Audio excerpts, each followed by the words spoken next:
Wabarakatuh. Warahmatullahi wabarakatuh. Warahmatullahi wabarakatuh. Afternoon, everyone. Good Ladies and afternoon. gentlemen, welcome to International Webinar. We are here to discuss an important topic, improving quality in elementary school management, with a focus on curriculum development and internationally based learning design. My name is Diajeng Aulia, and I am delighted this event is taking place on Wednesday, October 16, 2024 from 1 p.m. to 3 p.m. We are privileged to have with our esteemed speaker, Mr. Yasuli Bindulem SSM Med, the leader of Raisin School in Thailand. His insight and expertise will provide us with valuable strategies to enhance our approaches to edge Council management. I encourage everyone to actively engage during the session, as your question and contribution are vital to a fruitful discussion. Oke, next. Izinkan saya untuk menyampaikan rangkaian acara pada siang hari ini, yaitu pembukaan oleh MC, pemaparan materi oleh narasumber, diskusi, dan tanya jawab, foto bersama, dan penutup. Acara ini dapat terlaksana tentunya dengan kolaborasi sahabat ayah bunda dengan beberapa program studi pendidikan guru madrasah ibtidaiyah dan pendidikan guru sekolah dasar. Kepada yang terhormat founder sahabat ayah bunda, di sini ada Bunda Lulu Mukarama MPD, yang kami hormati Leader of Freshman School Thailand, ada Bapak Yasuli Bindulem SSM Med, dan sebagai narasumber kita pada acara webinar siang hari ini. Yang kami hormati Kepala Prodi PGMI, Institut Agama Islam Ngawi. Di sini sudah ada Ibu Susilorani, Ibu Dewi Susilorani MPDI. Yang kami hormati Kepala Prodi PGMI, STIT Al-Muslihun Kanigoro Blitar. Di sini sudah ada Ibu Puji Asmaul Kusna MPDI. Yang kami hormati Kepala Prodi PGMI IAIN Fatahul Muluk Papua. Di sini sudah ada Bapak Didi Effendi MPD. Yang kami hormati Kepala Prodi PGSD Universitas Muhammadiyah Purworejo. Di sini sudah ada Ibu Rintis Rizkia Pangestika MPD. Yang kami hormati Kepala Prodi PGSD Universitas Wiraraja. Di sini sudah ada Bapak Anang Hadi Cahyono SPD MPD. Yang kami hormati Kepala Prodi PGSD Universitas Tanjung Pura. Di sini sudah ada Ibu Doti Aulia Filda Gasya MPD. Yang kami cintai seluruh mahasiswa, seluruh bapak dan ibu guru yang telah hadir. Selamat datang semua rekan-rekan sekalian.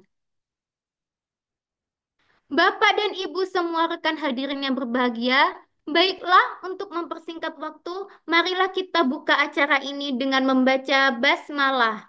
Bismillahirrahmanirrahim. Untuk Bismillahirrahmanirrahim. Bismillahirrahmanirrahim. Untuk teman-teman sekalian, di sini sahabat ayah bunda juga mengadakan giveaway. Nah, apa itu giveaway-nya? Jadi nanti teman-teman yang menjadi peserta webinar dapat follow semua media sosial sahabat ayah bunda dari TikTok, YouTube, Facebook, dan Instagram. Kemudian membagikan kegiatan kali ini menggunakan bahasa yang unik dan menarik di cerita Instagram.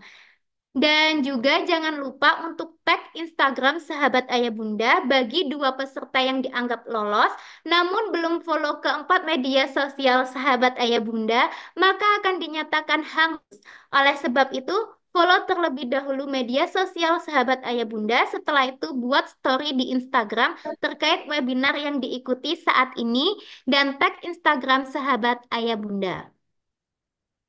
Hadirin yang berbahagia, ada pemaparan materi oleh narasumber kita sekaligus sesi diskusi dan sesi tanya jawab. Acara ini akan dipandu oleh yang terhormat Bapak Yasuli Bindulem SSM Med. Untuk sepenuhnya menyampaikan materi, mari kita sambut pemaparan materi pada pembicara kita siang hari ini, Bapak Yasuli Bindulem SSM Med. Salam sehat selalu Bapak Yasuli. Alhamdulillah, sehat. Salam. Alhamdulillah baik Bapak, waktu dan tempat kami persilakan. Bismillahirrahmanirrahim. Assalamualaikum warahmatullahi wabarakatuh. Alhamdulillah. Waalaikumsalam warahmatullahi wabarakatuh. Waalaikumsalam warahmatullahi wabarakatuh. Alhamdulillah. Alhamdulillahirrahmanirrahim. Wassalatu wassalamu ala asyrafil anbiya'i wal mursalin wa ala alihi wa sahbihi ajma'in. Amma ba'd. Qala rabbi shrah li sadri wa yassir li amri wahlul 'uqdatam min lisani yafqahu qawli. Alhamdulillah wa syukurillah. Allahumma shalli ala sayyidina Muhammad.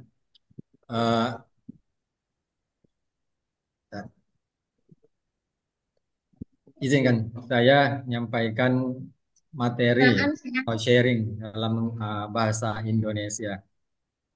Memperkenankan tadi sudah dikenankan oleh mbahnya, nama saya Yasuli bin Dulem. Alhamdulillah dalam menyampaikan pada hari ini bisa menggunakan bahasa Indonesia dan harap apa yang saya sampaikan bisa dipahami. Berkat dulu pernah kuliah di Indonesia S1 dan S2. Yang saya hormati pembawa acara, yang saya hormati para Kapodi ya, Bapak Ibu dosen, mahasiswa, mahasiswi, dan semua yang ada di forum pada hari ini. Saya lihat di sini ada 254 orang. Alhamdulillah saya di invite ya untuk mengisi materi pada hari ini.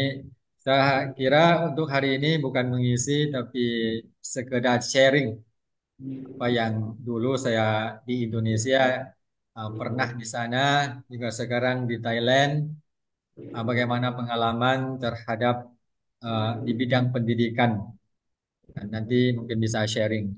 Nanti dari Bapak Ibu dosen ada yang ingin menambahkan dari saya, sekiranya nanti ada kekurangan dan tidak benar bisa nanti silakan karena dianggap ini sebagai sharing. Alhamdulillah ini saya mana ya?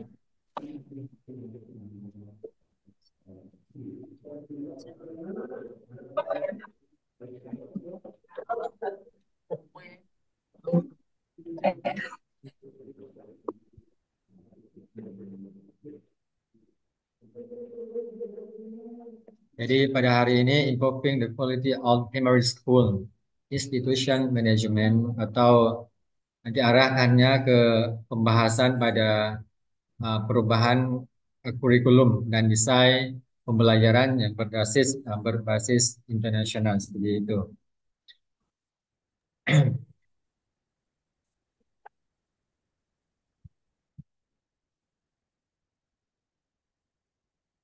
Jadi kalau kita bicara terkait dengan mutu pendidikan sekarang, kurangnya mutu pendidikan, apakah sekolah sekarang itu kurang atau sudah bagus, seperti itu terkait dengan mutu pendidikan. Jadi pendidikan yang bermutu adalah pendidikan yang seluruh komponennya memiliki persyaratan ketentuan yang diinginkan pelanggan. Di sini siapa? Ketiga pelanggan yaitu siswa, siswi, sama orang tuanya itu merasa puas ketika dikirimkan, diantarkan anak mereka ke sekolah tersebut, ya, di mana saya terus merasakan puas dengan hasil di dididik ya oleh seorang guru, apa yang disampaikan di sekolah dan terlihat uh, di anak, terdampak di anak dan di rumah seperti itu. Akhirnya itu akan menimbulkan namanya kepuasan. Ketika menimbulkan kepuasan, berarti uh, stakeholder itu akan merasakan seperti itu yang terkait dengan sekolah. Maka bisa dikatakan bahwa itu mutu pendidikannya bagus. Tapi seandainya kita sudah menjalankan proses pendidikan dalam satu sekolah atau sebuah sekolah, tapi hal-hal yang diinginkan oleh sekolah maupun orang tua itu tidak rasakan dan merasakan bahwa si anak-anak saya emang kayaknya belum mendapatkan apa-apa. Jadi tidak menimbulkan namanya kepuasan terhadap orang tua, stakeholder dan lain sebagainya. Maka di situ dinilai bahwa sekolah tidak mampu atau kurang memuaskan. Akhirnya akan eh, akhirnya akan dikatakan bahwa sekolahnya kurang bermutu, pendidikannya kurang bermutu dan lain sebagainya.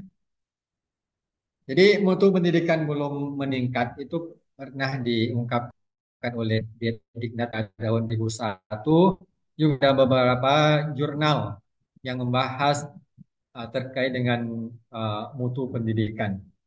Ini saya kutip dari Indonesia, ada beberapa hal yang disampaikan bahwa emang banyak yang masih kurang bermutu. Saya anggap ini di Indonesia juga, di Thailand juga sama.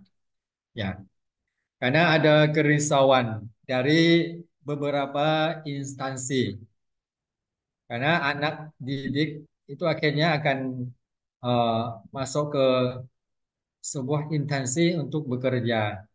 Jadi ketika mereka bekerja di sana, pandangan pemilih itu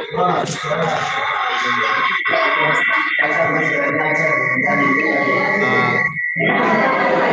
atau siswa dan siswi itu sendiri.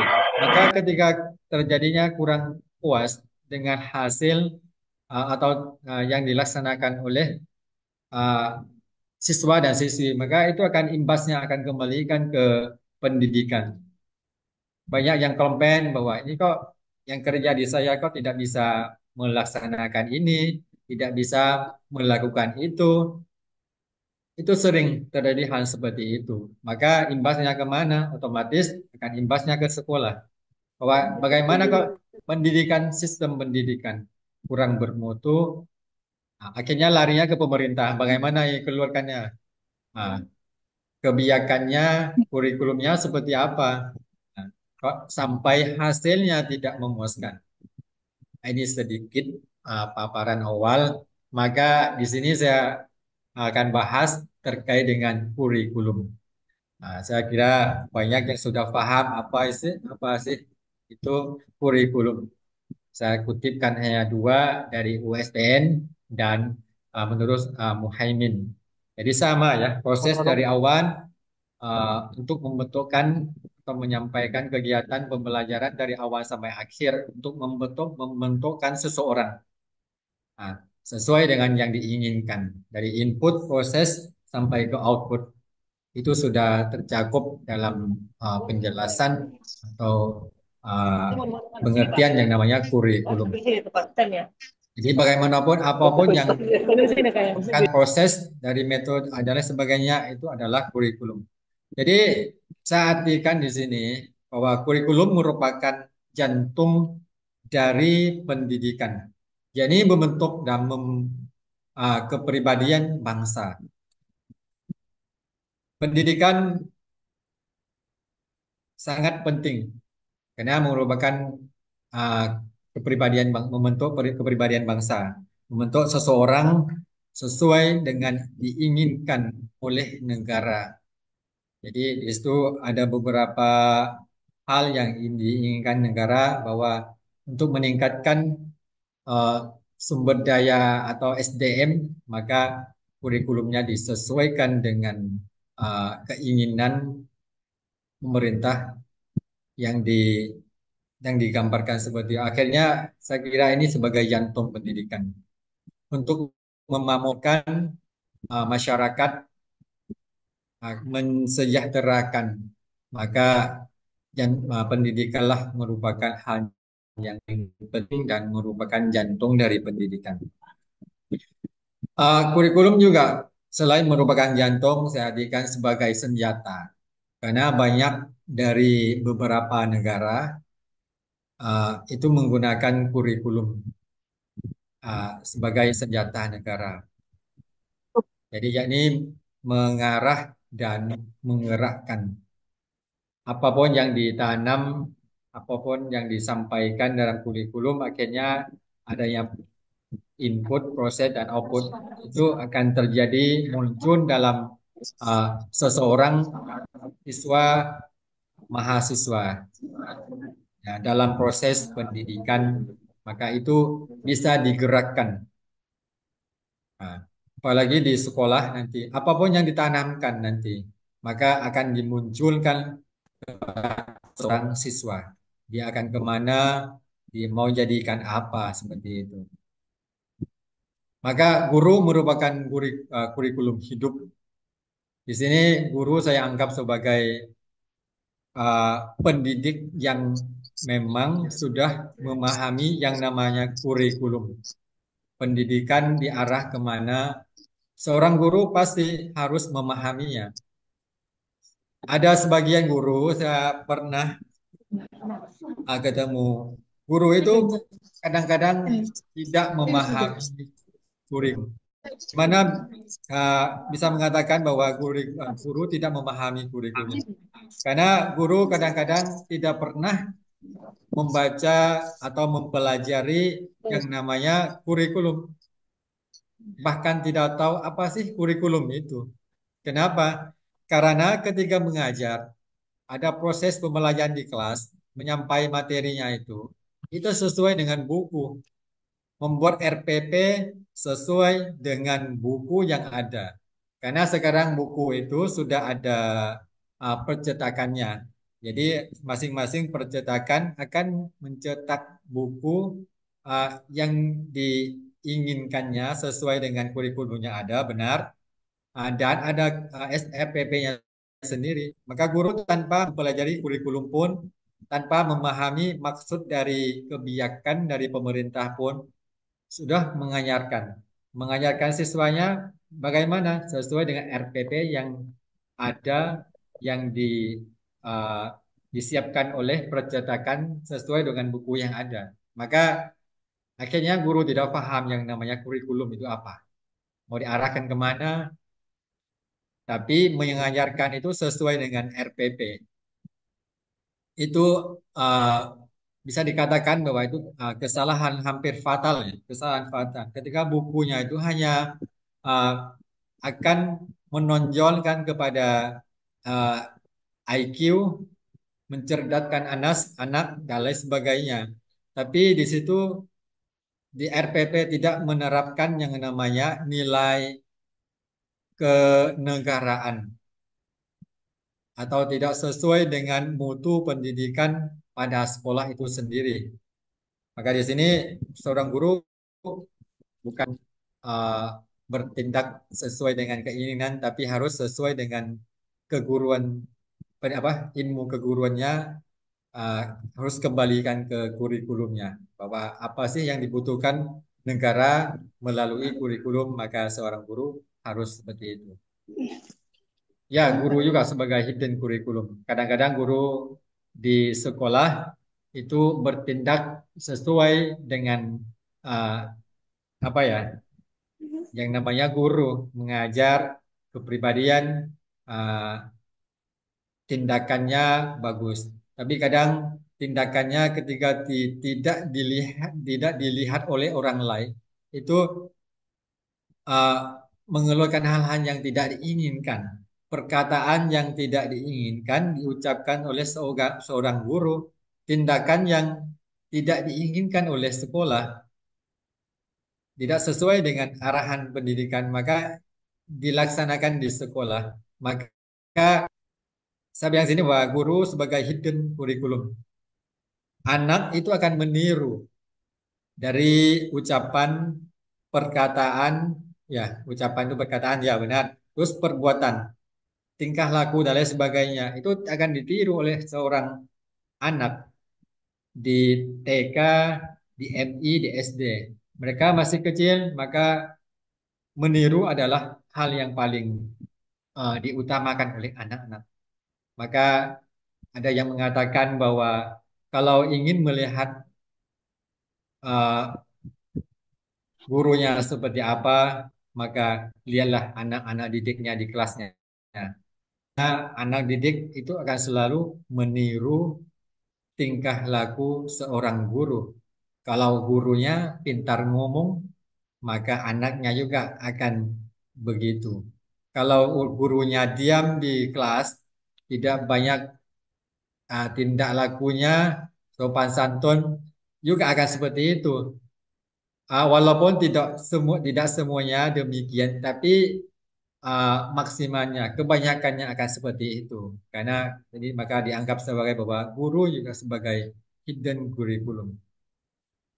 Maka diharapkan bahwa seorang guru itu harus bertindak lakunya uh, sopan sopan santun ya. Jadi ketiga kurikulum dianggap sebagai senjata negara, guru merupakan kurikulum hidup. Di sini guru memegang senjata negara. Jadi penting. Jadi dianggap bahwa guru bukan pistol. Nah, di dalam kelas ada 30 orang anak. Seorang guru salah menembak, salah menyampaikan, salah mengarahkan apa yang ada pada kurikulum. Maka siswa atau peserta didik 30 orang sudah ditewaskan seperti itu. Maka pentingnya seorang guru harus benar-benar menguasai, memahami kurikulum. Akan bisa meningkatkan mutu pendidikan, meningkatkan ajaran karena seorang guru merupakan seorang yang memegang senjata negara, yang menguasai, memahami yang namanya kurikulum. Jadi banyak yang bertanya, kenapa kurikulum harus apa ya sering berubah. Saya nyampaikan bahwa di Thailand itu sudah 10 puluhan tahun ya, nggak ada perubahan kurikulum. Mulai tahun ini baru diadakan perubahan, tapi tidak semuanya. uh, yang dirubah itu yang sudah ada percobaan penerapan kurikulum baru. Itu baru sudah beberapa tahun yang lalu sudah diterapkan, baru tahun ini dilaksanakan. Benar-benar ada perubahan. Terus di Indonesia, saya ini ada kabar bahwa memang ada sering ada perubahan kurikulum. Dari dulu 13 ya kepada Merdeka Belajar dan sebelumnya apa ya itu.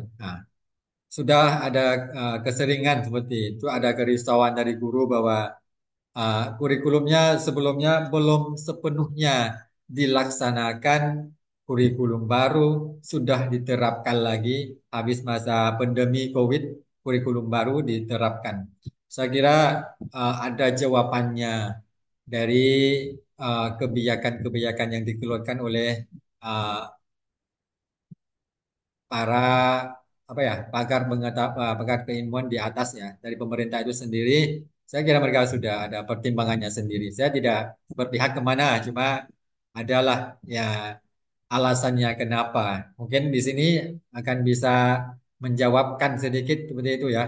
Jadi agar relevan dengan perkembangan zaman. Itu tujuannya apa? Mendapatkan pembelajaran yang bermakna. Ketika ada pertimbangan bahwa kurikulum lama, walaupun baru diterapkan, tapi kalau dunianya itu cepat berubah, ya modernisasinya cepat, maka kerap tidak akan diam. Artinya harus bergerak mengikuti perkembangan zaman, yaitu maka kurikulum harus dirubah. Walaupun baru 1 tahun, 2 tahun diterapkan, harus berubah lagi. Karena kenapa? Kalau ngotot, masih menggunakan kurikulum lama. Tetap nanti siswa, siswi, mahasiswa tidak akan bisa mengikuti negara-negara yang berkembang seperti itu. Nah, maka itu nomor satunya. Dua, agar dapat memenuhi kebutuhan belayar siswa. Tujuannya apa? Untuk meningkatkan kebutuhan didik dan perkembangan zaman. Jadi siswa itu sendiri ada kelebihan, ada uh, maksudnya masing-masing mempunyai kelebihan. Maka kurikulum bisa mendorong, uh, menonjolkan kelebihan dari masing-masing peserta didik itu sendiri. Maka harus ada perubahan. Kenapa kamus ada up to date-nya? Kenapa antivirus harus ada up to date-nya? Maka sama artinya, sama alasannya, kurikulum juga harus up to date seperti itu. Karena selalu ada virus yang baru. Nah, kenapa HP harus dikeluarkannya baru terus, gitu kan? Maka kurikulum juga harus ada update baru. Ada agar dapat menyiapkan generasi masa depan yang visioner, ya, kan? Memenuhi kebutuhan belayar siswa. Akhirnya kebutuhan siswa untuk bisa meraih dunia baru, bisa bersaing dengan teman, bisa bersaing dengan negeri yang lain, bisa bersaing MI, SD di dalam negeri maupun di luar negeri. Yang akhir kurikulum yang baik seperti apa? Jadi tidak dinamis. Uh, Kurikulum yang baik adalah kurikulum yang sesuai dengan zamannya. Kurikulum itu dinamis, bukan statis, gitu ya. Kurikulum terus berkembang atau diadaptasi. Jadi bisa mengadaptasi dengan kondisi yang ada, bukan ketinggalan zaman. Itu kurikulumnya. Siapa yang terdalam kurikulum? Ya itu jelas ya, pendidik, seorang guru, orang tua, masyarakat, stakeholder, akhirnya pemerintah yang memberikan kebijaksanaan. Ada yang mengatakan bahwa orang tua tidak memahami atau tidak memahami yang namanya kurikulum. Ada kerisauan dari seorang guru, bagaimana kita menyampaikan visi misi sekolah atau kurikulum yang diterapkan di sekolah. Nah, itu di sekolah kan diterapkan kurikulum nasional. Terus ada kurikulum tersirat adalah yaitu kurikulum lokal. Ya. Jadi bagaimana orang tua itu bisa memahami bahwa sekolah itu tujuan visi misinya apa? Yaitu menyampaikan ketika ada pertemuan orang tua orang tua murid, ya. Pertemuan orang tua murid di awal tahun atau tahun ajaran baru disampaikan bahwa saya kira ini sama ini. Di Thailand juga seperti itu, di Indonesia juga seperti itu. Kita menyampaikan di awal tahun bahwa sekolah itu ada kekuatan apa? Kelebihan apa di sekolah? Visi misinya apa? Anak, anak, ibu, anak, bapak masuk ke sekolah saya, dia akan mendapatkan satu, dua, tiga. Dia akan ketika keluar dari sini, outputnya dia akan menjadi satu, dua, tiga. Hal itu harus dijelaskan. Karena kadang-kadang orang tua bingung. Saya masukkan anak saya di sekolah ini, saya nggak tahu ini dia nanti setelah SD kelas 6-nya, SD-nya, dia akan menjadi apa? Dia akan mendapatkan apa? Asal biarkanlah sekolah yang mengurus seperti itu. Ada yang seperti itu, tapi ada yang ingin tahu bahwa anak saya seperti apa. Ketika ditanya, saya masuk ke sekolah A, berarti anak saya akan menjadi seperti itu. Saya masuk ke sekolah B, anak saya akan seperti ini. Jadi hal-hal yang seperti ini yang harus dijelas, yang tegas visi misi sekolah. Nah, ketika orang orang tua akan kan ada yang mengatakan uh, bahwa uh, orang tua itu bawa anak itu banyakkan ke sekolah umum dibandingkan dengan MI. Kenapa katanya ada malah sarana prasarana dan lain sebagainya. Saya kira dengan kekurangan keterbatasan sarana prasarana pun dengan jelasnya tujuan visi dan misi sekolah, insya Allah akan nampak hasilnya ketika kita ada sosialisasi jelas dengan orang tua, menyampaikan kurikulum seperti apa dan bagaimana pendapat orang tua. Saya sendiri sebagai ketua kepala sekolah juga menyampaikan seperti itu. Ada yang banyak kepala sekolah mengatakan bahwa ketika kita open pertanyaan kepada orang tua, itu akan ada banyak masukan dari orang tua. Banyak komentar. Saya bilang itulah hal yang bagus. Ketika sekolah ada pertemuan orang tua wali murid, tapi tidak ada komentar dari orang tua. Saya bilang itu gagal. Tidak ada masukan, tidak ada kritikan. Itu gagal saya bilang. Berarti sekolahnya bagus. Tapi akhirnya kalau hasilnya kurang bagus, jangan disalahkan. Saya masuk kritikan, suara, masukan dan lain sebagainya. Maka saya minta orang tua, ketika Anda menyampaikan kritikan ke saya, masukan, maka Anda harus membantu saya. Kita sama-sama mendidik anak kita. Saya bilang anak Anda juga anak saya. Maka marilah kita sama-sama mendidik anak. Maka alhamdulillah itu selalu sukses. Selalu diberikan kelancaran oleh Allah Subhanahu wa taala. Masyarakat stakeholder akan merasakan bahwa nanti apakah kurikulum, apakah mutu pendidikan di sekolah tersebut, apakah sudah bagus, sudah maksimal. Itu semua yang akan merasakan. Ya, sekarang media itu sangat cepat dari berbarah itu sudah uh, terlihat sendiri kegiatan dan lain sebagainya. Ya, ini bagaimana tahap langkah-langkahnya. Ada 6. Ya, perlu dijelaskan nih ya, dan yang membosankan. Saya langsung ke masuk SD dan MI. Sekolah MI dengan sekolah SD. Kalau SD mungkin agamanya sedikit, jadi saya arahannya ke MI. MI, coba eh, pelajarannya ini cermin dari guru. Pelajaran seperti tali ini.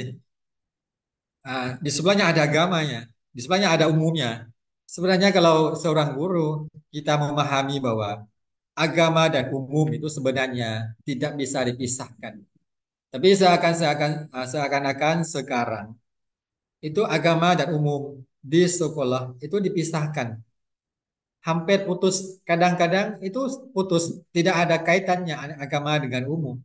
Jadi mata pelajaran agama, mata pelajaran umum, ketika jelas dengan metode yang berbeda, arahan penjelasannya berbeda, seakan-akan dunia dan akhirat itu berbeda. Ini hal yang sering terjadi. Seorang guru, walaupun dia guru Islam, tapi ketika dia mengajarkan matematika, matematikanya tidak pernah mengatakan bahwa semua ini diciptakan oleh Allah Subhanahu wa taala, diciptakan 7 hari, langit dan bumi. Tidak pernah dikaitkan dengan ilmu agama. Ketika diajarkan ilmu agama pun jarang dikaitkan dengan ilmu umum. Maka tapi saya baca visi misi MI itu menciptakan anak atau siswa yang berakhlak mulia. Ber, uh, apa bahasa Indonesia apa? Uh, Bertakwa kepada Allah Subhanahu wa taala. Jadi kepribadiannya sehari-harinya itu diagamakan ya keislami ya nilai-nilai keislaman yang diterapkan di MI. Maka sebenarnya harus seperti ini. Sekolah MI harus umum agama itu seperti tali, tidak bisa dipisahkan. Satu kata umum, satu katanya harus agama. Jadi ketika bicara bicara tentang umum, ketika bicara tentang ilmu umum, maka ilmu agamalah yang ada di situ. Jadi tidak bisa dipisahkan. Saya kira ini yang sedikit yang menjadi masalah di sekolah. Kurikulum juga seperti itu. Bagaimana bisa menerapkan hal-hal seperti ini? Akhirnya tidak memberatkan. Jadi ini merupakan ilmu menduniakan. Jadi seorang siswa itu agama dan ilmu umumnya itu sudah ada dalam pribadinya, dirinya sendiri. Jadi dia mengaplikasikan dalam kehidupan sehari-hari, dia bekerja dan agama itu sebagai fondasinya seperti itu. Maka insya Allah dia tidak akan tersesat atau menyesat. Dia bisa membawa diri bekerja di dunia untuk akhirat nanti. Coba di sini nilai-nilai apa yang harus ditanamkan kepada anak-anak MI atau sekolah dasar. Sekali sekarang ada 4 ya. Membentuk karakter yang Islami yang saya sampaikan bahwa tadi, jadi bahwa nilai keislaman diterapkan karena memang kita orang Islam apa yang lebih bagus, apa yang lebih uh, penting kalau bukan nilai Islaminya. Apalagi di MI jelas bahwa nilai keislaman atau Islaminya itu sebagai fondasi dari segala uh, kedisiplinan ilmu. Yang kedua adalah penanaman nilai-nilai kenegaraan. Di Thailand, di Indonesia tetap sama. Kalau di Indonesia jelas ya, gotong royong, toleransi dan lain sebagainya. Karena keindonesianya sangat kental. Karena saya pernah hidup di Indonesia, maka saya paham bahwa keindonesianya itu gotong royongnya, toleransinya, karena agamanya itu ada beberapa agama, ya, 4 atau 5, maka harus toleransi.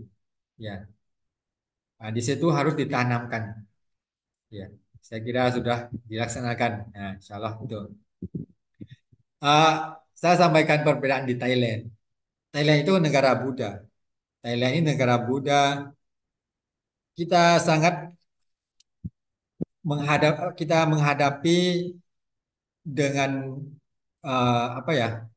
Di sekolah memang sekolah saya sekolah MI, sekolah agama yang ada pelajaran umum dan agama. Tapi walaupun kita sudah menerapkan nilai keislamannya, tapi di rumah itu belum tentu di apa ya diterapkan sesuai dengan apa yang kita terapkan. Apalagi di lingkungan di luar sekolah itu kan kebanyakan temannya orang Buddha, lingkungannya Buddha.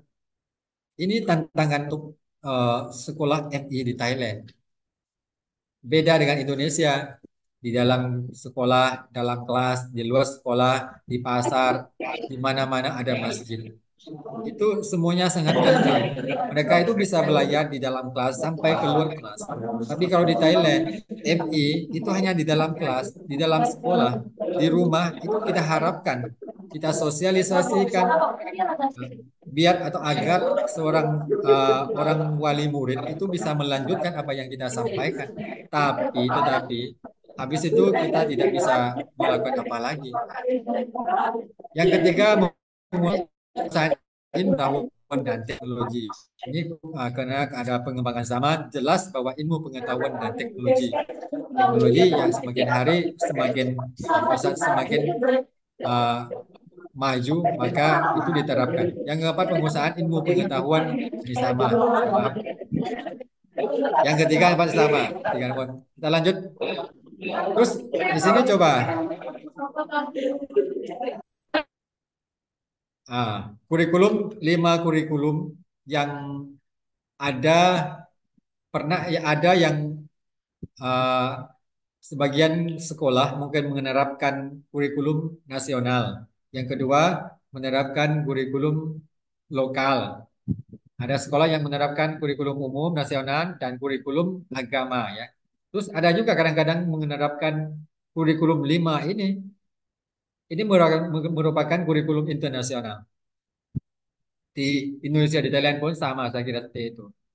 Kurikulum SPC, kurikulum Montessori, kurikulum IPC, IPC, kurikulum International Cambridge, kurikulum IB. Banyakkan itu menerapkan kurikulum Montessori. Di samping umum, di samping nasional, agama juga menerapkan kurikulum namanya Montessori. Itu yang sangat bagus untuk pengembangan anak. Tidak sepenuhnya diterapkan, tapi untuk meningkatkan kurikulum yang ada dengan disisipi yang namanya kurikulum Montessori kalau di TK. Kalau di SD ya tingkatnya beda, mungkin Montessori lagi, mungkin menggunakan IPC. Nah, bisa ini menyesuaikan. Kenapa kurikulum 5 kurikulum ini sangat menarik? Karena sekolah internasional di Indonesia maupun di Thailand itu diterapkan kurikulum ini. Maka mereka itu menarik perhatian seorang ibu dan bapak orang tua santri. Karena hasil yang dapatkan itu sangat memadai. Yang saya ingin menyampaikan, kenapa kita tidak menerapkan kurikulum seperti ini di sekolah kita? Kalau memang dia bagus, kita tidak harus membeli kurikulum, tidak harus langsung menggunakan semuanya dengan menyingkirkan yang namanya kurikulum nasional dan agama. Tapi kurikulum ini sebagai kurikulum eh, nambahan, sebagian yang bisa diambil kita ambil, tapi tetap menggunakan nasional dan agama. Apapun yang diambil dari kelimanya, kelebihannya apa? Diambil kelebihannya. Ini bisa bagus kalau bisa ambil 4 atau 5 dari kurikulum kelimanya ini. Diambil sedikit-sedikit, nanti diterapkan. Di bagian mana sekolah? Di bagian uh, keilmuan apa? Seperti itu. Ini perbedaan ya. Indonesia Thailand itu ini secara umum ya, klasik. Kita memang masih fokus kepada ini apa bersifat akademisnya. Masih ada ujian dan lain sebagainya. Ini memang hal yang lumrah biasanya. Karena kita tetap ada ujiannya ya. Indonesia Thailand masih fokus kepada ujian akhir, ujian pertengahan, uh, uh, materi, teori dan lain sebagainya. Kalau internasional, mereka itu fokus kepada pelaksanaan. Uh, Bagaimana pemecahan masalah berdasarkan uh, uh, kasus dan lain sebagainya. Jadi intinya bagaimana murid itu bisa menghidupkan diri di dunia. Jadi kemana-mana pun mereka bisa hidup, bertahan hidup walaupun masih kecil. Mereka 10 tahun sudah bisa keluar rumah, bisa bekerja, uh, bisa hidup di mana-mana karena kemandiriannya di ditonjolkan. Karena di sekolah memang diterapkan keterampilan atau pemikiran yang kritis, kolaborasi, pemecahan masalah dan lain sebagainya.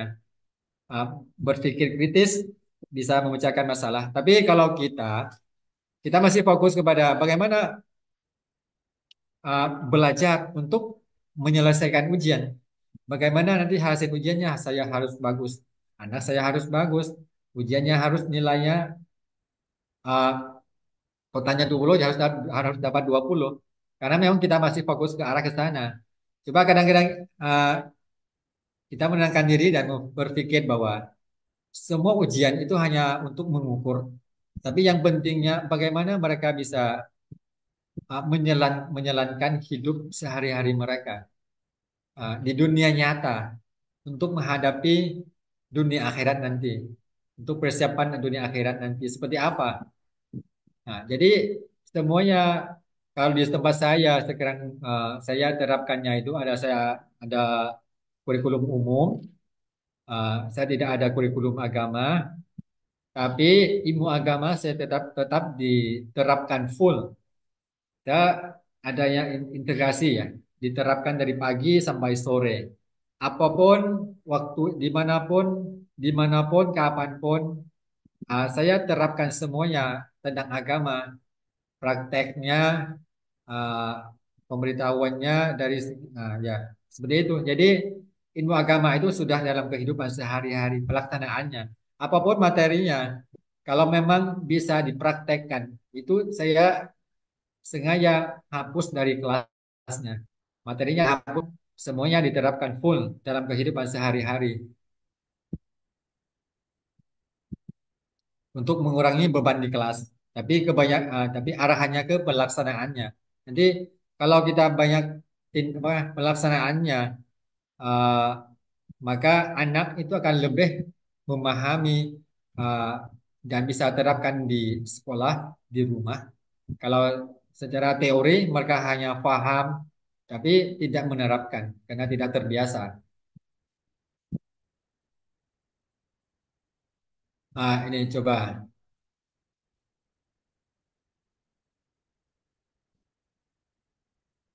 perbedaan kurikulum internasional dengan nasional. Jadi Thailand, Indonesia pendekatannya pendekatan pembelajaran guru berpusat pada guru. Kalau internasional pendekatannya pembelajaran yang berpusat pada siswa. Keunggulannya apa? Menghadapi ujian nasional yang saya sampaikan tadi bahwa apapun ya titik beratnya, walaupun kita berusaha fokus pusatnya pada siswa, tetap akhirnya dari pemikiran dulu bahwa guru lah yang memegang ilmunya seperti itu. Guru selalu berpikir bahwa sajalah yang memegang ilmunya, bukan murid. Akhirnya guru tidak bisa melepaskan muridnya. Takut kalau dibiarkan mereka akan tersesat. Biarkan akan tidak melaksanakan itu hal yang perlu dibahas. Tapi kalau di internasional mereka melanjutkan studi di luar negeri karena sudah bisa mandiri, akhirnya mereka bisa memutuskan wawasannya lebih luas. Tujuannya apa? Mengedepankan konteks kebudayaan sejarah dan nilai-nilai nasional atau nilai-nilai kenegaraan. Jadi kita masih tetap fokus kepada dunia yang ada di dalam kota, dunia yang ada di dalam negara kita sendiri. Kita lupa bahwa mereka nanti kalau sudah selesai akan menghadapi atau bersaing dengan dunia luar, bukan Indonesia, bukan Thailand, tapi di ASEAN bahkan di Eropa. Kita harus pahami sampai seperti itu. Jadi ada beberapa hal yang bisa diterapkan. Jadi yang satu kompleks problem solving, mampu menyelesaikan setiap masalah yang dihadapi. Yang kedua, mampu berpikir secara jernih dan mendalam terhadap sebuah permasalahan sehingga bisa mengambil sebuah kesimpulan yang logis. Yang ketiga ada creativing, mampu menghasilkan ide-ide baru. Yang keempat, kemampuan yang berhubungan dengan skill dalam mengatur orang. Ini juga perlu dilatih. Yang kelima, mampu mengkoordinasikan. Yang enam, kemampuan dalam mengelola emosi. Ini uh, kadang-kadang emosi ini yang penting. Kita tidak bisa melewati, apalagi dunia sekarang, banyak hal-hal yang membuat atau memperbaikan emosi. Jangankan emosi siswa, pendidik, peserta didik, emosi seorang guru aja diperbaikan oleh uh, kelakuan siswa pun sudah pusing. Maka ini perlu diperhatikan benar-benar. Yang ketujuh, mampu melakukan penilaian dan membuat sebuah keputusan. Ini untuk menyampaikan tingkat bisa membuat sebuah keputusan, berarti dia benar-benar harus paham. Dia benar-benar harus matang dengan pengetahuannya akan kelakuannya, akan pemahamannya terkait dengan sesuatu yang mau melakukan keputusan. Yang kedelapan, membantu orang lain. Yang kesembilan, bernegosiasi. Ya, yang ke-10 mampu berinteraksi dengan beragam orang. Jadi siapapun dia bisa berinteraksi. Jadi untuk RPP ya, sebenarnya saya sedikit ya nih. RPP-nya itu kalau dulu model lama menggunakan one size fit all. Jadi hanya cara dengan satu cara bisa mengelola atau bisa mengatasi uh, satu kelas seperti itu. Kalau sekarang one size doesn't fit all. Jadi dengan satu metode, dengan satu cara tidak bisa lagi menguasainya karena anak itu masing-masing mempunyai kemampuan yang berbeda. Yang kemampuan sudah berbeda, kemampuannya sudah berbeda juga. Ya, maka seorang guru ketika mau menyampaikan materi harus benar-benar paham dan bervariasi dalam menyampaikan materinya. Yang pertama, menimbangkan uh, setiap murid itu ada perbedaan. Dari perkataan, perbuatan seorang guru harus siap menghadapi uh, untuk mengatasi kelasnya itu sendiri, agar nanti menimbulkan atau menghasilkan hasil pembelajaran di akhir itu dengan maksimal. Setiap murid bisa merasakan apa yang disampaikan oleh seorang guru tanpa kurang. Walaupun orang yang memang IQ-nya sedikit agak lambat, tapi dia bisa merasakan keperbolehannya di kelas sama-sama dengan yang lain. Eh, yang terakhir saya sampaikan dalam sesi ini awal, kreativitas seorang guru akan merubah sebuah keterbatasan dan menciptakan peluang. Ini kalau seorang guru tetap berkreativitas, insya Allah maka akan menciptakan hal-hal yang baru, peluang-peluang yang baru. Karena banyak seorang guru mengatakan bahwa uh, di sekolah saya kurang sarana prasarana, maka saya tidak bisa melaksanakan uh, apa, tidak bisa menyampaikan pembelajaran. Saya bilang kreativitas seorang guru akan merubah sebuah keterbatasan. Insya Allah mudah-mudahan dengan paparan Awan ini bisa bermanfaat. Jadi, uh, yang kurang dari saya, yang lebih dan uh, yang lebihnya dari Allah Subhanahu Wa Taala. Billahi taufik wal hidayah. Wassalamualaikum warahmatullahi wabarakatuh. Waalaikumsalam. Waalaikumsalam warahmatullahi wabarakatuh. Terima kasih, Pak. Waalaikumsalam warahmatullahi Waalaikumsalam wabarakatuh. warahmatullahi wabarakatuh. Alhamdulillah kita telah belajarnya adalah yaitu terkait improving the quality of primary school institution management bertema International Based Curriculum Development and Learning Design. Terima kasih atas pemaparan yang sangat luar biasa dari Bapak Yasuli. Untuk teman-teman yang mau menanggapi, saya persilakan melalui Zoom chat ataupun melalui langsung mengaktifkan suara. Terlebih dahulu, jika ingin mengaktifkan suara, mohon angkat tangan terlebih dahulu, nggih.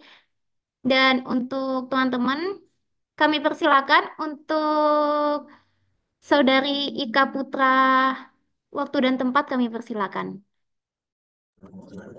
Baik, Assalamualaikum warahmatullahi wabarakatuh. Waalaikumsalam warahmatullahi wabarakatuh. Waalaikumsalam warahmatullahi wabarakatuh. Yang saya hormati Pak Yulium. Jadi saya mengikuti tentang kurikulumnya Bapak.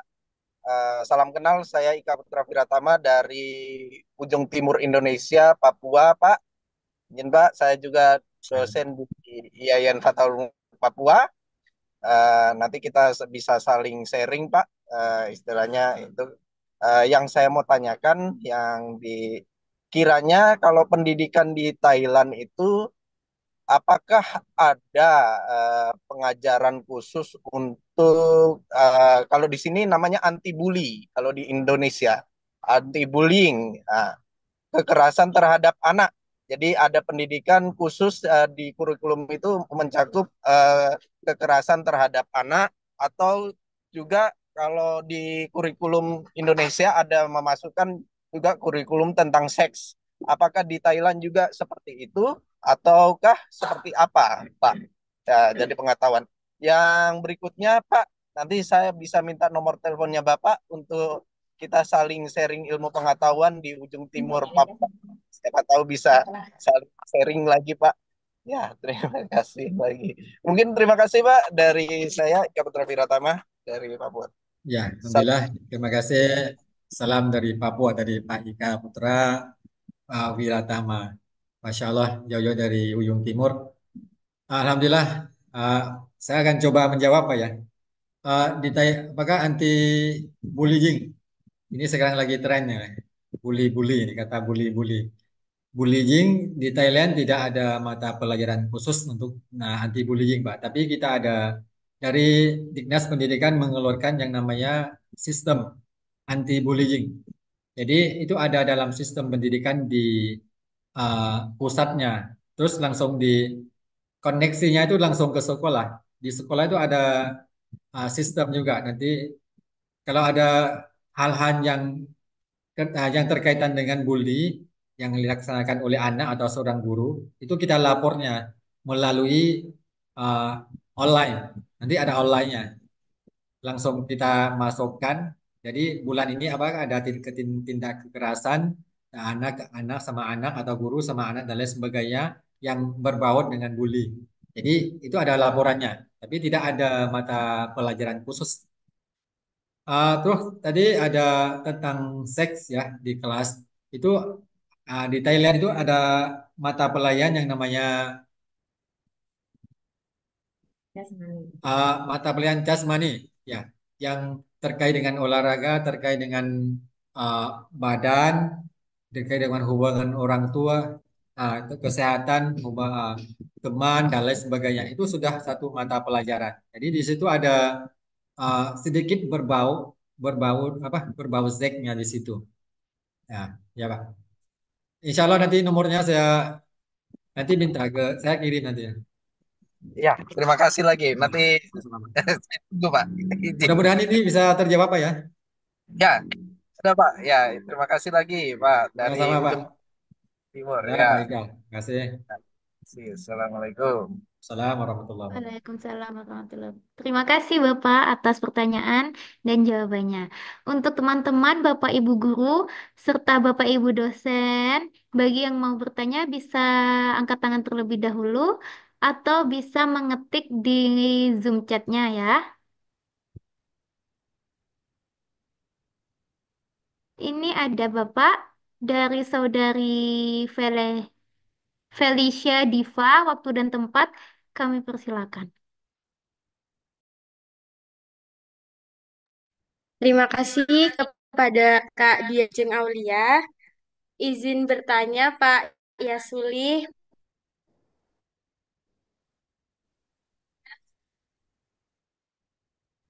Jadi kan kita pada hari ini kan menekan dan pentingnya manajemen dalam upaya meningkatkan mutu pendidikan di sekolah. Terima kasih. Eh, maaf tadi enggak macet. Saya pertanyaannya hilang separuh ya, pada enggak mendengar. Oh, iya Pak, macet-macet. Baik Pak Yasuli, perkenalkan nama saya Felisa Diva Prastiwi dari Universitas Muhammadiyah Purworejo. Ingin mengulangi pertanyaannya.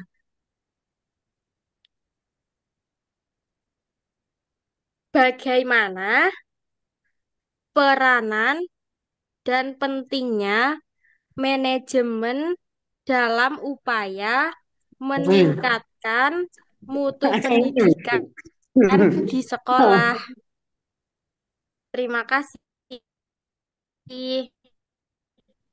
Ya, bisa dengar? Enggak putus-putus tapi insya Allah coba. Eh, mungkin enggak sinyalnya terganggu. Gak apa-apa, saya coba nih jawab. Jadi bagaimana peranan ya meningkatkan ini. Intinya jadi di pengelolaannya ya untuk meningkatkan mutu ini manajemen di sekolah. Jadi pengolahannya itu sangat penting. Ketika di sekolah kurang yang namanya pengolahan dari atas ya, saya yang di atas dari kepala sekolah atau ketua yayasan dan lain sebagainya sampai ke yang namanya guru, apapun sistem. Jadi yang namanya manajemen itu seluruh personel di dalam sekolah yang terlibat itu harus terkait semacam apa ya? uh, Sehingga semua itu bisa bisa jalan kayak roda ya. Nah, ketika jadi pemahaman visi misi sekolah dari atas ke bawah akhirnya larinya kepada kurikulum. Nah, arahannya kemana, nah, yang diinginkan apa, itu harus jelas pemahaman kepala sekolah, pemahaman ketua yayasan, sampai ke pemahaman seorang guru itu sama pemahamannya. Jadi tidak mudah untuk membuat guru paham akan keinginan kepala sekolah atau keinginan uh, ketua yayasan. Walaupun paham, kadang-kadang pelaksanaannya itu tidak sesuai. Nah, jadi dibilang kalau tidak sesuai berarti tidak paham. Maka pentingnya pengelolaan manajemen di sekolah dari atas ke bawah. Jadi untuk memahamikan guru, untuk bisa menjalankan satu arah itu harus difahami dengan menggunakan pengelolaan yang baik dan benar. Bukan hanya memahami, tapi harus bisa menerima apa yang disampaikan oleh uh, sekolah. Terus seperti arahannya ke arah kiri, kanan, ke tengah, terus nanti menggunakan apa? Seperti itu. Masih banyak hal yang perlu di manajemen, dikelolai dengan baik dan benar. Sehingga munculnya keikhlasan dalam melaksanakan tugas-tugas di sekolah, bukan dengan hanya atas namanya tugas, tapi perasaannya itu harus benar-benar ikhlas seperti itu. Agar nanti hasilnya itu munculnya di anak didik. Banyakan itu bekerja itu sesuai dengan eh, apa ya kewajiban. Akhirnya yang tadi saya sampaikan bahwa guru itu sebagai hidden curriculum. Nah, jadi eh, yang dinikmatin seorang itu sama. Jadi intinya saya sampaikan bahwa eh, harus di harus ada pengolahan yang bagus yang difahami oleh semua personil dalam sekolah sehingga menciptakan yang namanya mutu pendidikan yang bagus. Karena ada sebagian yang uh, boykot dan lain sebagainya, tidak mau saya maunya seperti ini, kenapa maunya seperti itu, akhirnya hasilnya tidak akan maksimal seperti itu. Mudah-mudahan bisa terjawab. Maaf kalau ada nggak putus-putus sedikit. Baik, Pak. Baik, Bapak. Terima kasih untuk jawabannya. Baik, terima kasih untuk saudari dan Bapak telah menjawab dan bertanya. Untuk teman-teman yang lain, mungkin dari Bapak Ibu dosen ataupun Bapak Ibu guru serta teman-teman mahasiswa yang lain, kami persilakan untuk bertanya melalui Zoom chat ataupun langsung mengaktifkan suara. Baik, kami persilakan. Di sini Bapak ada yang bertanya, Saudari Suherni. Waktu dan tempat kami persilakan.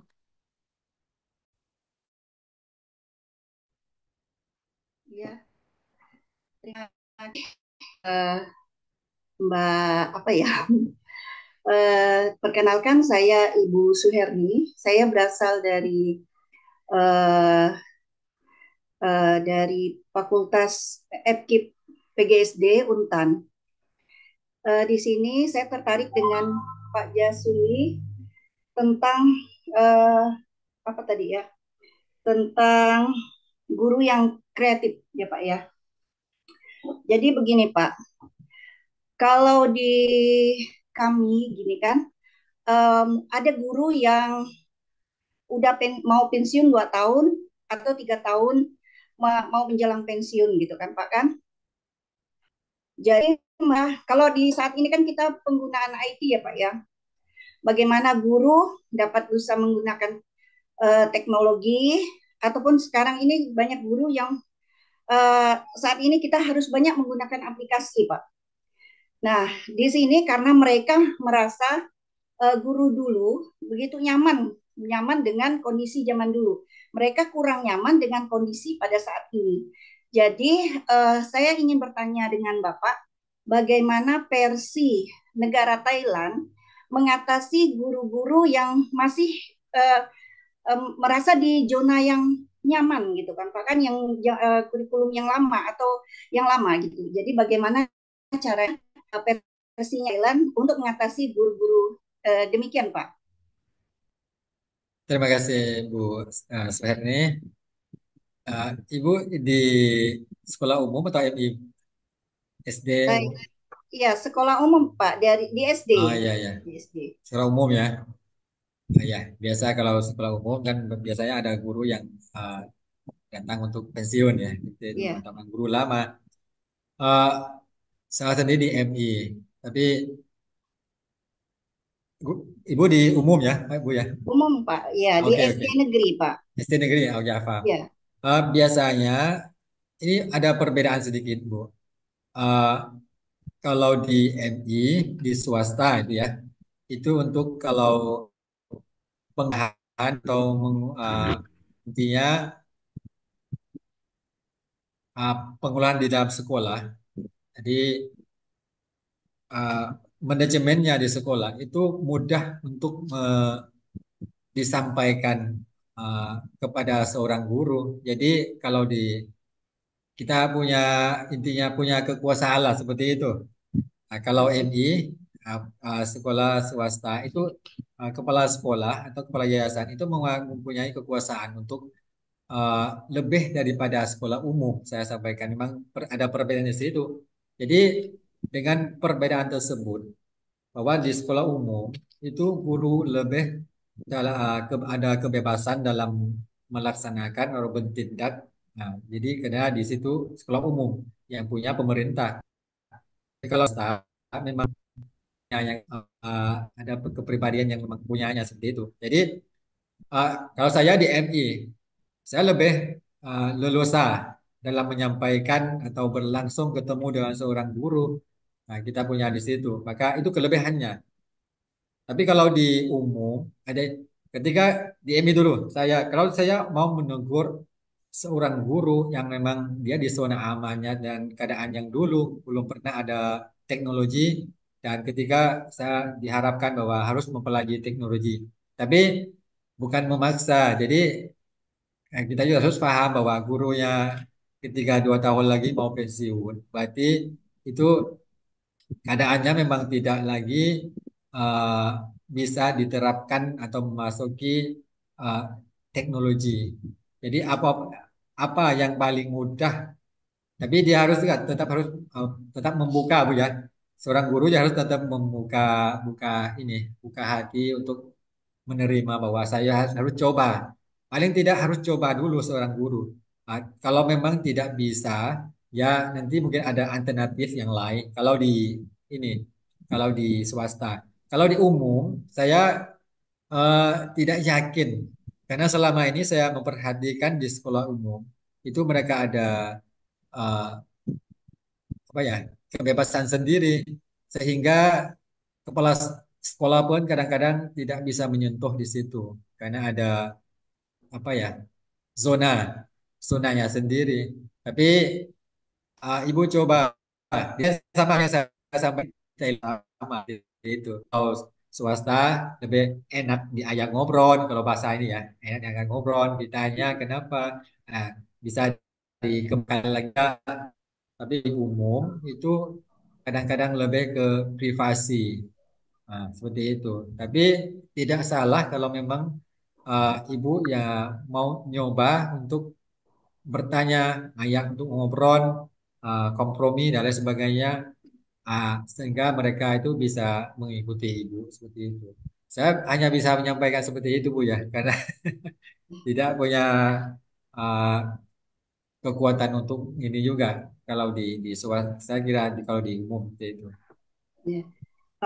Karena tadi kan Pak Bapak bilang tadi apa kreativitas seorang guru itu akan merubah sebuah keterbatasan.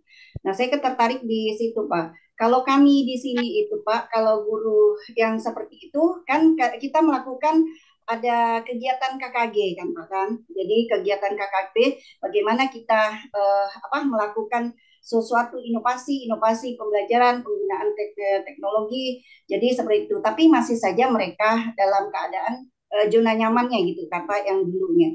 Ya, Jadi ya. walaupun kita melakukan KKN, Kalau kalau saya di sekolah saya dan di beberapa sekolah swasta yang saya adalah pernah mengalami Bu ya. Memang kita langsung memberikan masukan dan bagaimana cara yang supaya bisa ya memberikan semangat lah untuk mereka. Jadi tidak susah. Ah, tapi yang tadi saya sampaikan bahwa perbedaan di swasta sama umum itu bedanya di situ.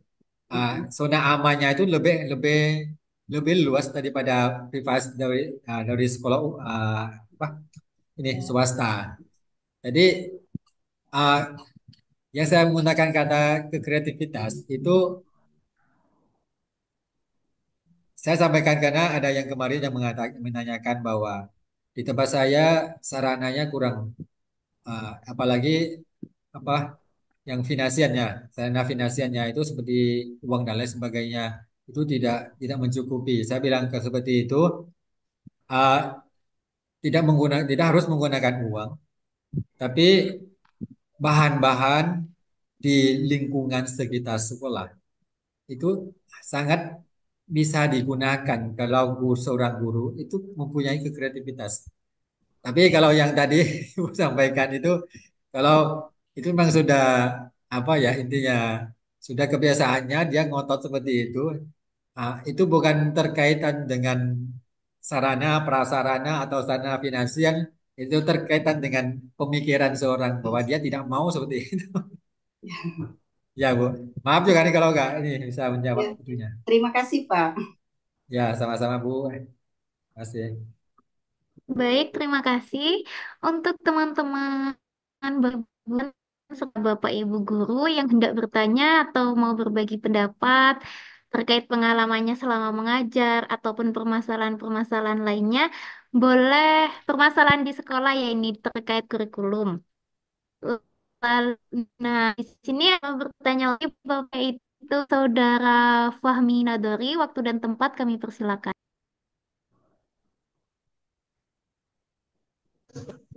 Assalamualaikum. Assalamualaikum warahmatullahi wabarakatuh. Waalaikumsalam warahmatullahi Waalaikumsalam warahmatullahi wabarakatuh.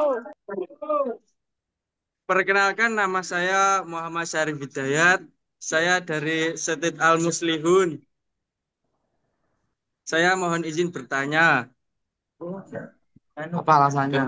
Apa alasannya kurikulum K13 kok diganti dengan kurikulum Merdeka? Terima kasih. Sekian dari saya. Wassalamualaikum warahmatullahi wabarakatuh. Waalaikumsalam warahmatullahi wabarakatuh. Nah, tadi pertanyaannya bagaimana rasanya tadi ya? Ya, Belum dengan Merdeka. merdeka. Merdeka. Ini tanya saya atau tanya siapa? Maksudnya tanya bagaimana saya yang merasakan gitu ya? Nggih. Ya. Ya, ya. Nggak apa-apa, mau enggak, ya, ya.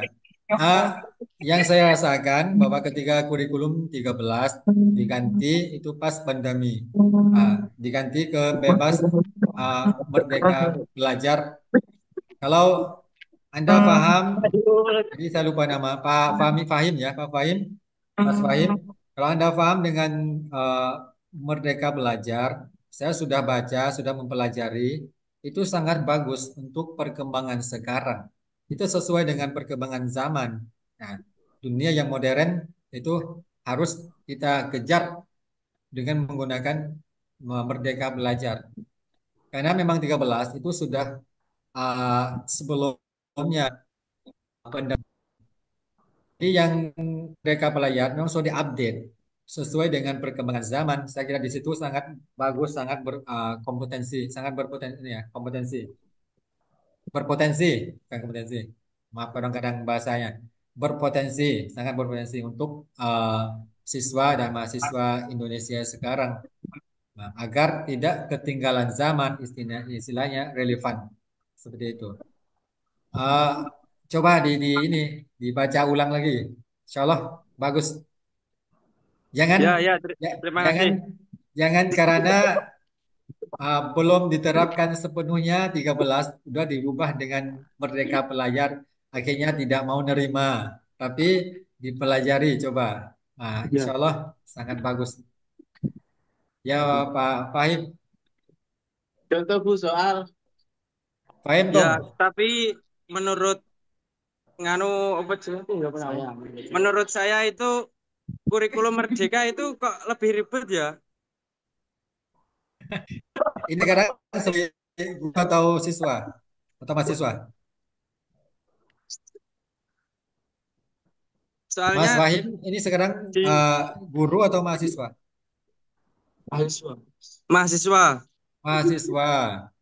Ya, Nah, Masya Allah, ini sangat bagus antum perhatian dengan kurikulum negara. Mudah-mudahan akhirnya nanti bisa menjadi pejabat. Amin, amin. Ya Rabbal Alamin. Nanti garap sendiri kurikulumnya.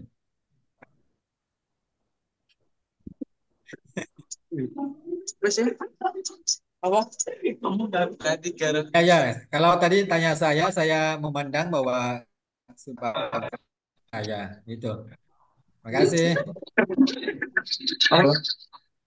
Tahu. Assalamualaikum.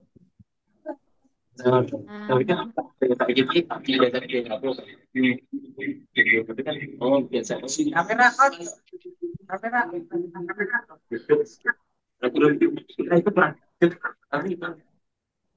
Baik, terima kasih atas pertanyaan dan jawabannya.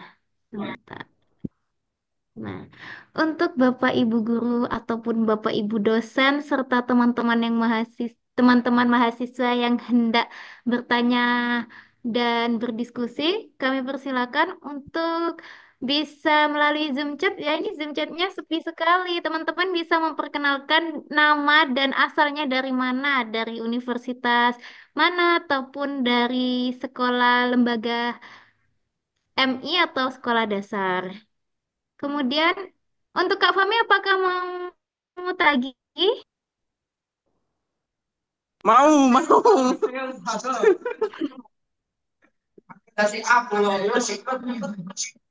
Bentar. Siapa Baik. Untuk teman-teman, mungkin ada yang perlu didiskusikan atau sudah cukup jelas, sudah paham terkait kurikulum Indonesia, kurikulum Thailand yang telah dijelaskan oleh Bapak Yasuli.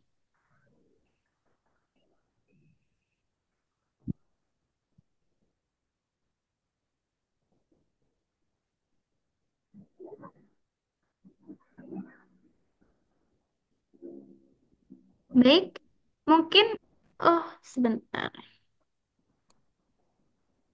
Baik, mungkin sudah paham semua Bapak ini audiensnya.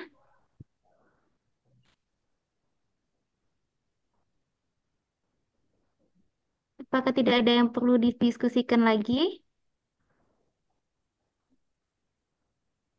Pemaparan dan diskusi tadi memberikan wawasan yang sangat berharga yang bisa kita aplikasikan dalam pembelajaran dan kehidupan. Terima kasih banyak kepada teman-teman yang berantusias untuk bertanya, serta terima kasih kepada Bapak Yasuli. Baik, para hadirin yang kami hormati, sebelum di sini, apakah beneran sudah nggak ada yang bertanya ya? Sayang loh, waktunya bisa untuk mencari ilmu. Jika tidak ada, akan saya akhiri. Baik, para hadirin yang kami hormati,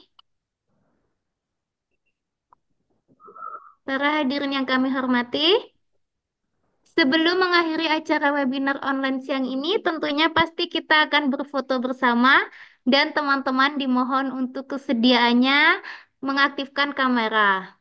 Silakan kita akan berfoto bersama. Mohon kesediaannya Bapak Ibu dosen serta Bapak Ibu guru dan teman-teman untuk mengaktifkan kamera Zoom-nya, nggih, untuk dijadikan dokumentasi pada pelaksanaan seminar siang hari ini.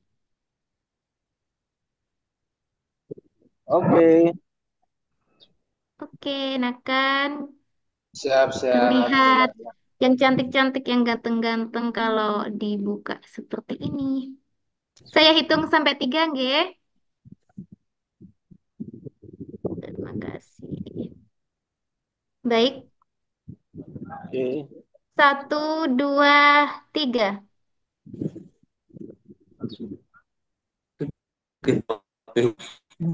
Untuk slide selanjutnya, 1, 2, 3.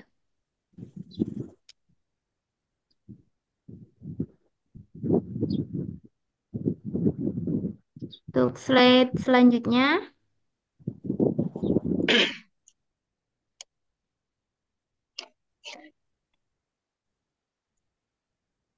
sebentar. Slide selanjutnya,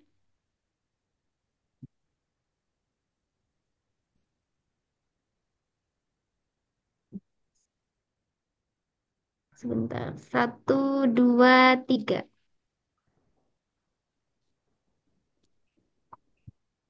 Slide selanjutnya kurang 3 slide.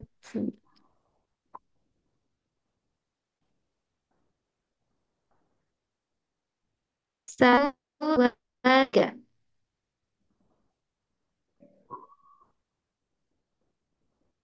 1, 2, 3.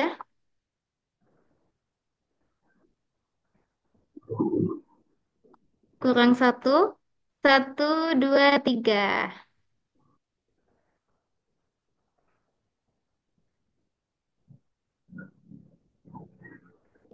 Baik. Baik. Baik, terima kasih.